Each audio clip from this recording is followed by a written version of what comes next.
Shannon, thank you. In times of hardship like this week's tornadoes, victims are often left trying to rebuild from the bottom. Financial expert Kimberly Washington is here to talk with us all about the financial aspects and about disaster financial assistance. Well, Kimberly, we appreciate you stopping by. So a lot of people impacted by this. Talk about what's out there for people. What do they need to be thinking about to apply for assistance? Right now, of course, a lot of people were impacted, and so they're thinking about what it is that they need to do, I think. But the biggest thing for individuals who were not impacted, we have to also start thinking about what can we do to start putting things in place in case this happens to us. So creating like a to-go system where you put your insurance documents, all of your paperwork in one place, so in case something happens, you'll know exactly what you need to do. But there are a lot of different things that many people have to start thinking about during this time. Absolutely, and it's smart to kind of have a plan before something like this even happens. Let's talk tax season. Right now, obviously, people are getting ready to file taxes, things like that. It's my understanding that we're waiting for this declaration to officially take place through the White House.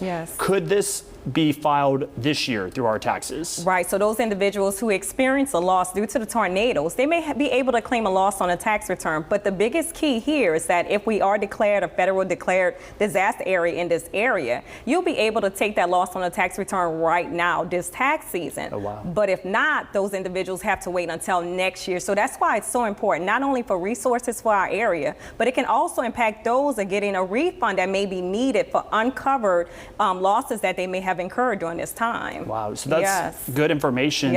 People getting ready. What do they need? Is there anything they need to have with them or present or have proof of? Good question. One of the things that they're going to need is to get an idea what's their loss. There's also casualty loss books from the Internal Revenue Service that would allow you to list all of your losses. For example, let's say, for instance, if you lost your home and your home may be worth $100,000. If you're not covered by insurance or partially covered by insurance, it could be a possible loss on your tax return. So that could generate a large income in some cases, a large refund rather, in some cases. So we have to be aware of those things. Yeah, I mean, that's great advice because so many people are affected by this. You know, we had our boots on the ground out there, and seeing the damage out there was just intense and shocking. It was. Is there anything else people need to be mindful of when it comes to government assistance if this declaration is issued, besides taxes, or anything else they can kind of think of to really get the help that they need? Right, so right now, again, of course, they're waiting. So if it does come to place, they'll be able to go to FEMA.gov, of course, but there are a lot of different organizations here in this area right now that are doing a lot of great things.